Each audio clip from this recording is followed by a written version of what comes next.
할렐루야. 우리 사도신경으로 예배 시작하겠습니다.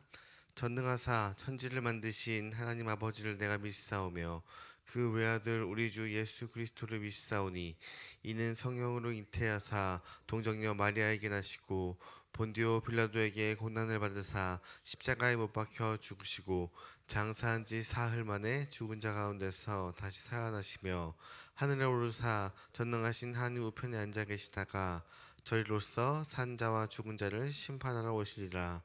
성령을 믿사오며 거룩한 교회와 성도가 서로 교통하는 것과 죄를 사하여 주시는 것과 몸이 다시 사는 것과 영원히 사는 것을 믿사옵나이다.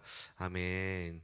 사랑과 은혜가 충만하신 하나님 아버지, 또 이른 새벽 우리 피곤한 육신을 깨워서 주님의 전으로 또 각자의 기도의 자리로 나오게 하시 감사합니다. 이 고요한 이 시간 새벽에 분주한 소리를 다 닫고 주님의 온전히 주님의 그 세미한 음성에 귀 기울이길 원합니다. 주님께서 주시는 그 말씀 가운데 저희가 오늘 하루도 힘이 있고 살아갈 수 있도록 함께해 주시옵소서. 오늘도 요셉의 이야기를 통해서 하나님아버지 저희를 깨닫게 하시고 나에게 시기한 마음이 있다면 이 시간 다 내려놓고 정말 하나님의 사랑을 체험하고 느끼고 전파할 수 있는 그러한 주님의 용사로 사용하여 주시옵소서. 이 모든 말씀 예수 그리스도의 이름으로 기도드립니다. 아멘.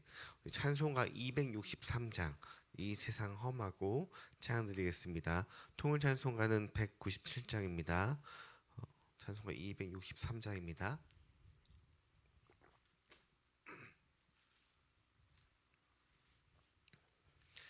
이 세상 험하고 나 비록 약하나 늘 기도 힘쓰면 큰 권능 얻겠네.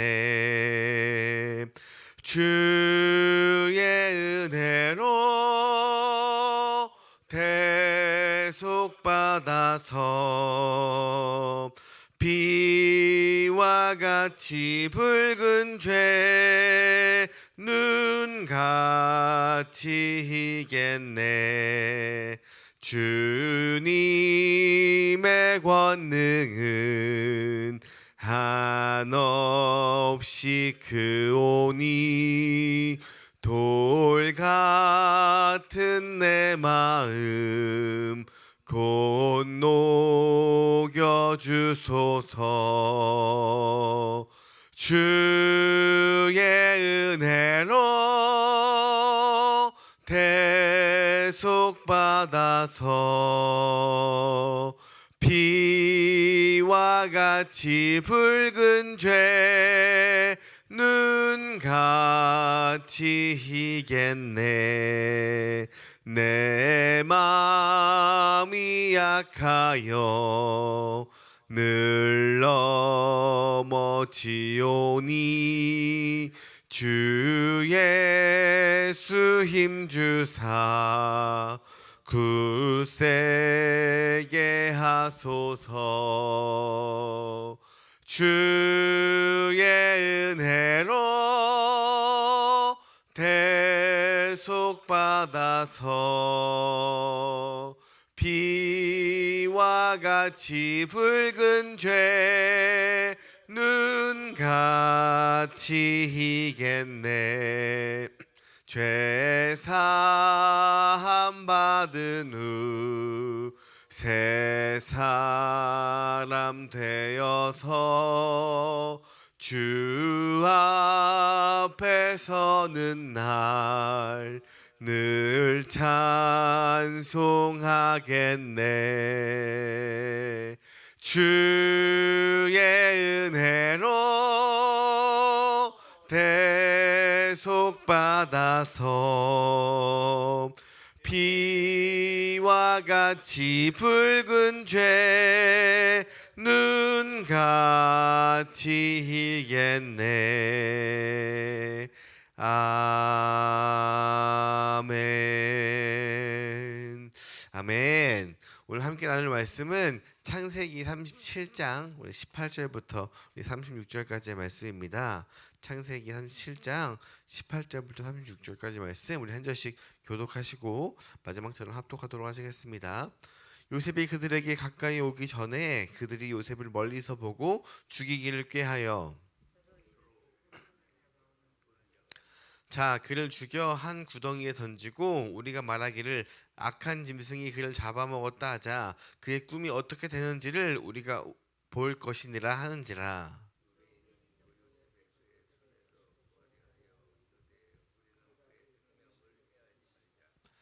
르우벤이 또 그들에게 이르되 피를 흘리지 말라 그를 광야 그 구덩이에 던지고 손을 그에게 대지 말라 하니 이는 그가 요셉을 그들의 손에서 구출하여 그의 아버지에게로 돌려보내려 함이었더라.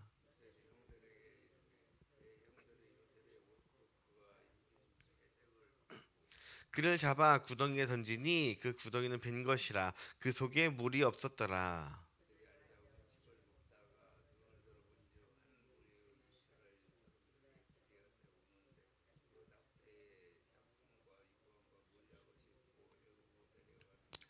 유다가 자기 형제에게 이르되 우리가 우리 동생을 죽이고 그의 피를 덮어둔들 무엇이 유익할까?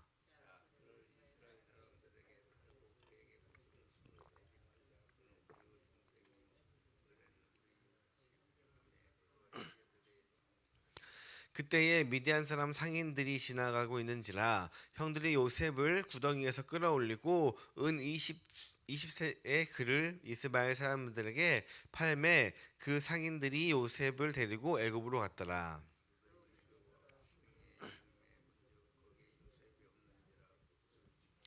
아우들에게로 되돌아가서 이르되 아이가 없도다 나는 어디로 갈까?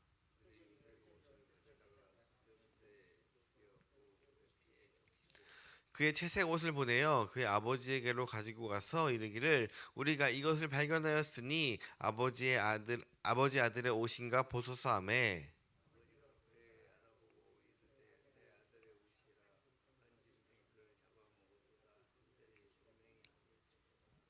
자기 옷을 찢고 굵은 배로 허리를 묶고 오래도록 그의 아들을 위하여 애통하니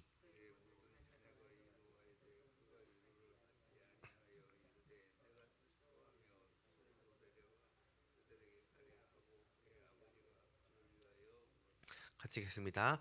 그 미디안 사람들은 그를 애굽에서 바로의 신하 친위대장 보디발에게 팔았더라. 아멘. 할렐루야. 이것은 하나님의 말씀입니다. 오늘 우리가 함께 묵상할 말씀은 창세기 37장 18절부터 36절까지 말씀인데요. 이것은 이 말씀은 요셉의 인생에 있어서 가장 극적이고 또 가장 가슴 아픈 장면 중 하나가 바로 오늘의 이 본문의 내용입니다.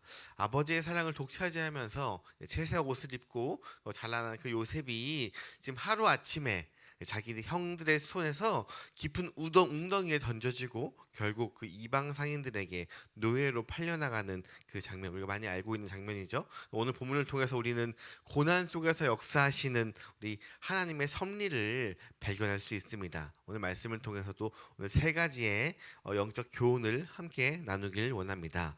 첫 번째로 시기는 사람을 시기하는 그 시기는 사람을 눈에 멀게 한다는 그 사실입니다. 오늘 본문 18절은 이렇게 기록되어 있어요. 요셉이 그들에게 가까이 오기 전에 이미 요셉을 본 그 순간 어떤 마음이 들었냐면 그들이 요셉을 멀리서 보고 죽이기를 꾀하여. 참으로 무서운 말씀이죠. 형들은 저 멀리서 요셉이 걸어오는 것을 보자마자 어떻게 하면 저 아이를 죽일까? 이것부터 지금 생각을 했다는 것이에요. 도대체 무엇이 어떤 것이 지금 그 같은 피를 나눈 그 형제들을 이토록 잔인한 마음을 들게 했을까요? 그것은 바로 시기심 때문이에요. 시기심 때문에. 잠언 14장 30절에서는 우리에게 이렇게 경고하고 있습니다. 평온한 마음은 육신의 생명이나 시기는 뼈를 썩게 하느니라. 시기는 단순히 그냥 우리가 잠시 지나가는 그러한 가벼운 감정이 아니에요. 우리의 영혼을 깊이 병들게 하고 영적인 판단력조차도 우리가 흐리게 하여서 결국 완전히 무너뜨리는 아주 이 중대한 영적 질병인 것입니다. 이 형들의 눈에는 저 요셉이 그냥 사랑하는 막내 동생, 그냥 귀여운 막내 동생으로 보이지 않았습니다. 그저 내가 저 동생을 짓밟고 없애야 내가 아버지 앞에서 뭔가 유업이라도 더 받고 더 사랑을 받지 않을까라는 그런 경쟁자 혹은 내 자리를 빼앗아간 그 원수로 보이기 시작한 것이에요. 그렇기 때문에 지금 오늘 본문에서 특히 이 19절을 보시면, 오늘 본문 19절을 보시면 요셉을 향해서 이렇게 비난을 하는데요. 서로 이르되 꿈꾸는 자가 오는도다 라고 이야기하는데, 이것은 결코 긍정적인 말이 아니에요. 저기 잘난 척하는 저 지금 꿈쟁이가 온다. 한번 우리가 지금 저 녀석을 죽이려고 작정을 할 건데 어떻게든 한번 보자. 이렇게 지금 말하는 것입니다. 한마디로 비아냥거리는 아주 가시돋친 말을 하고 있는 것이에요. 사탄이 이렇게 우리에게 시기심을 통해서 접근하고 있는 것이에요. 하나님이 우리에게 주신 그 거룩한 꿈을, 지금 요셉을 통해서 이룰 그 놀라운 꿈을 하나님이 이미 보여주신 것이잖아요. 근데 그 거룩한 꿈을 지금 조롱거리로 만들고 그리고 남과 나를 끊임없이 비교하게 만들면서 시기심에 불타게 하는 것이에요. 특히나 지금 요즘 같은 시기에 이 SNS가 너무도 발달한 지금 이 시기에 우리는 너무 쉽게 타인과 남을 비교하면서 살아가고 있어요. 특히 저 사람은 나보다 버는 것도 많이 없는 것 같고 잘 공부도 학창 시절에 잘 못했는데 어떻게 저렇게 해외여행을 많이 갈 수 있지? 어떻게 나보다 저렇게 잘 살 수가 있지? 저 집 자식은 벌써 성공했다는 이 소식들을 보면서 내 마음 가운데 시기심이 생기는 것입니다. 그런데 결국 이러한 시기심은 결국 우리의 뼈를 상하게 한다고 성경에서는 이야기하고 있습니다. 우리를 영적으로 건강하게 세워주면서 건강한 질투심, 건강한 이런 경쟁자가 아니라 우리의 영혼을 파먹고 우리를 한없이 연약하게 무너뜨리고서 이 사리 판단을 잘 못하는 그런 시기까지 만들어 버리는 것입니다. 이 남을 향한 시기와 질투를 이 시간 다 십자가 앞에 내려놓고 내 마음 가운데 주신 하나님의 은혜에 족하며 감사하는 저와 여러분이 되기를 주님의 이름으로 소망합니다. 둘째로, 하나님은 깊은 구덩이 속에서도 일하십니다. 무슨 말이냐면 지금 아무도 앞이 보이지 않고 깜깜하고 아무것도 없는 것 같아도 하나님은 그곳조차서도 우리를 위해서 일하고 계신다는 것입니다. 형들은 요셉이 입고 있던 그 화려한 채색 옷을 다 벗겨버리고 그를 지금 깊은 구덩이에 거침없이 던져버립니다. 오늘 24절의 말씀은 이 상황을 이렇게 묘사하는데요. 그를 잡아 구덩이에 던지니 그 구덩이는 빈 것이라 그 속에 물이 없었더라. 여러분, 여기서 우리가 하나님의 놀라운 섭리를 볼 수 있어요. 만약 지금 요셉이 빠진 그 구덩이에 물이 가득 차 있었다면 어떻게 됐을까요? 던져지는 그 순간 요셉은 그냥 숨을 거두었을 것이에요. 그런데 그 요셉이 빠졌던 그 구덩이가 마침 물도 한 방울이 없던 그런 구덩이였습니다. 이것은 우연이 아니에요. 하나님의 보호하심이에요. 성경에서 이 구덩이라는 장소는 완전한 단절 그리고 죽음을 의미하는데 내 힘으로는 도저히 빠져나올 수 없는 그런 절망과 같은 그런 공간인 것입니다. 그런데 놀라운 것은 그렇게 캄캄하고 앞이 보이지 않고 그리고 죽음을 상징하는 그러한 장소에서도 하나님의 역사가 시작되고 있다는 것이에요. 우리의 인생을 살아가다 보면 우리가 요셉처럼 억울하게 깊은 웅덩이에 빠진 것 같은 그런 순간들이 찾아옵니다. 까닭 모르는 이 질병의 구덩이 혹은 재정의 구덩이, 관계가 깨어지는 그 구덩이 속에서 우리는 이렇게 기도합니다. 하나님, 도대체 얼마나 내게 왜 내게 이러한 일들이 자꾸 일어납니까? 하나님, 나를 버리신 건 아니에요? 이렇게 기도할 때가 있어요. 그런데 우리는 종종 착각하는 거예요. 일이 잘 풀리고 형통할 때만 하나님이 함께 하시고 길이 막히고 구덩이에 빠지면 하나님이 떠났다고 생각을 합니다. 그러나 오늘 성경은 정반대라고 이야기하고 있어요. 요셉의 인생에서 가장 중요하고 가장 위대한 스토리는 왕궁에서 총리가 된 것이 아니라 바로 이 캄캄한 구덩이에서부터 시작이 되고 있는 것이에요. 생각해 보세요. 그 요셉이 구덩이에 빠지지 않았다면 미디안 상인들에게 팔릴 일도 없었겠죠. 그리고 상인에게 팔리지 않았다면 애굽에도 가지 않았을 것이고, 애굽에 가지 않았다면 그 보디발의 집을 거쳐서 억울한 감옥에 들어갈 일도 없었을 것입니다. 이 모든 과정이 없었다면 요셉은 애굽의 총리가 되어서 이스라엘 이 민족과 자기 가족을 이 기근에서 구원하는 그 위대한 사명을 아마 감당할 수 없었을 것이에요. 하나님은 우리가 산 꼭대기에 있을 때에만, 잘 나갈 때에만 역사하시는 그런 제한적인 분이 아니에요. 우리의 인생에서 가장 밑바닥, 숨 막히는 곳 같은 그런 구덩이에서 있을 때에도 여전히 우리를 빚어가시고, 우리를 그 속에서도 우리를 위해서 일하시고 계신다는 그 사실을 기억하시기 바랍니다. 그러니 지금 내 상황이 정말 아무것도 보이지 않은 그런 캄캄한 이 구덩이 속에 있다고 한들 절망할 필요가 없는 것입니다. 그 구덩이 속에서도 쉼없이 일하시는 하나님을 신뢰하는 우리 모두가 되기를 주님의 이름으로 소망합니다. 세 번째로, 사람은 우리를 팔아도 하나님은 우리를 포기하지 아니하십니다. 결국 형들은 요셉을 그냥 은화 20개를 받고 이 이스마엘 사람들에게 노예로 팔아버립니다. 그 동생을 팔아버린 형들은 아버지에게 가서 아버지 야곱에게 가서 지금 동생이 짐승의 피를 묻힌 옷을 가지고 가서 동생이 죽었다고 끔찍한 거짓말을 하죠. 그 형들은 은하 20개의 동생과의 그 인연을 끊어버리고 요셉의 가치를 그저 그 정도로만 헐값에 매겨버렸습니다. 하지만 하나님의 평가는 달랐죠. 사람은 요셉을 버렸지만 하나님은 팔려가는 그 요셉의 발걸음 속에서 함께 하셨어요. 함께 하시고, 형들은 요셉의 인생의 이야기가 여기서 끝났다고 생각했지만 하나님은 그의 삶을 통해서 완전히 새로운 이 구원의 역사를 써내려가기 시작했습니다.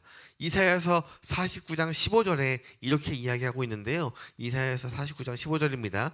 여인이 어찌 그 정음 먹는 자식을 잊겠으며 자기 태에서 난 아들을 긍휼히 여기지 않겠느냐. 그들은 혹시 잊을지라도 나는 너를 잊지 아니할 것이라. 이 진리를 반드시 기억하시기 바랍니다. 세상은 우리를 배신할 수 있어요. 세상은 나를 배반할 수 있어요. 내가 믿었던 사람들이 나를 이용하고, 그리고 아버지의 재산, 어머니의 재산을 통해서 가족이 분리가 되고 서로 싸우고, 이러한 일들, 그리고 나를 낮은 가치로 매기면서 내쳐질 수도 있습니다. 때로는 가장 가져온 가족에게조차 나에게 상처를 주고 돌아설 수 있습니다. 그런데 중요한 것은 그 세상의 평가가 하나님의 평가가 아니라는 것이에요. 세상의 평가와 하나님의 평가는 같지 않습니다. 세상은 우리를 포기해도 하나님은 절대 우리를 포기하지 아니하십니다. 우리가 구덩이 속에서 내쳐질지라도, 억울하게 이리저리 팔려나가는 그러한 신세가 될지라도 하나님의 강한 손은 우리를 결코 놓지 아니하십니다. 우리를 결코 놓지 아니하시는 그 하나님의 신실하신 그 손길 속에서 참된 위로와 구원의 길을 발견하는 오늘 예배가 되기를 소망합니다. 말씀을 정리하겠습니다. 우리가 읽은 이 본문, 이 창세기 37절까지만 보면 요셉의 인생은 완전히 철저히 실패한 것 같이 보입니다. 그가 자랑하던 그 채색 옷은 이미 갈기갈기 찢어져서 피투성이가 되었고, 믿었던 형들은 그들을 배신하였으고요. 그리고 아버지는 자기가 죽은 줄 알고 그냥 통곡하고 있었습니다. 그리고 자유인이었던 요셉은 이제 낯선 이방의 이 노예로 지금 팔려나가는 말씀이 오늘의 말씀인 것입니다. 그런데 우리는 알고 있죠? 성경의 이야기가 여기서 끝나는 것이 아니라는 것을 우리는 다 알고 있어요. 우리에게는 이 창세기 17장 이 뒤에 정말 이어진 그 놀라운 그 반전의 이야기, 애굽의 총리가 되어서 그 원수 같았던 형들을 용서하고 그들을 굶주림과 이 어려움 가운데서도 이 구원해내는 그 영광스러운 스토리가 기다리고 있다는 것을 우리는 알고 있죠. 이처럼 하나님의 이야기는 언제나 현재의 고난보다 미래의 영광이 훨씬 큰 것이에요. 형들은 요셉을 팔아치워서 그의 꿈을 짓밟고 없애려 했지만 하나님이 주신 그 꿈을 인간이 막을 수 없는 것입니다. 그 어떠한 악함도 그 어떠한 시련도 결코 막을 수 없는 것이에요. 혹시 지금 내 인생 가운데 긴 터널이나 숨 막히는 그 구덩이와 같은 그 캄캄한 시간을 지내시는 분이 계시다면 오늘 이야기를 통해서 다시 한번 힘을 내시기를 바랍니다. 우리 하나님은 우리 사람들의 배신 속에서도 일하시고 우리가 흘린 그 눈물 속에서 일하시며 지금 당장은 이해되지 않는 그 고통의 그 과정 속에서도 완벽한 계획을 통해서 일하시는 전능하신 하나님이십니다. 우리가 그 하나님을 깊이 누리며 오늘도 나와 동행하시는 그 하나님과 함께 우리 하나님이 주신 그 꿈들을 우리가 이루어 나가는 복된 우리 광명중앙교회 성도가 되기를 주님의 이름으로 간절히 기도합니다. 우리 함께 기도하겠습니다. 살아계신 하나님 아버지, 이 시기심에 눈이 멀어서 동생을 구더기에 던진 그 형들의 모습 속에서 남을 미워하고 비교하던 우리의 연약한 이 본심을 이 시간 바라봅니다. 남들과 비교하고 SNS와 혹은 여러 가지들 통해서 비교하고 시기하는 것이 아니라 그들을 통해 하나님을 전파할 수 있는 그러한 마음을 허락하여 주시옵소서. 이 시간 십자가의 보혈로 우리의 굳은 마음을 씻어 주시옵소서. 때로는 우리의 삶이 깜깜하고 메마른 구덩이 속에서 던져지는 것 같이 눈물을 흘릴 때가 너무도 많습니다. 세상은 나를 버리고 실망하여도 끝까지 나를 포기하지 아니하시는 그 하나님의 손길을 이 시간 굳게 붙잡아 나아갈 수 있도록 우리에게 함께하여 주시옵소서. 그 절망의 구더기 속에서도 내 삶을 빚어가시는 그 전능하신 하나님을 신뢰하면서 오늘 하루도 믿음으로 담대히 승리하는 모든 주의 자녀들이 되게 하여 주시옵소서. 살아서 역사하시는 그 예수 그리스도 이름으로 간절히 기도합니다. 아멘. 하늘에 계신 우리 아버지여, 이름이 거룩히 여김을 받으시오며 나라가 임하옵시며 뜻이 하늘에서 이룬 것 같이 땅에서도 이루어지이다. 오늘날 우리에게 일용할 양식을 주옵시고 우리가 우리에게 죄 지은 것을 사하여 준 것 같이 우리 죄를 사하여 주시옵고 우리를 시험에 들게 하지 마시옵고 다만 악에서 구하시옵소서. 나라와 권세와 영광이 아버지께 영원히 있사옵나이다.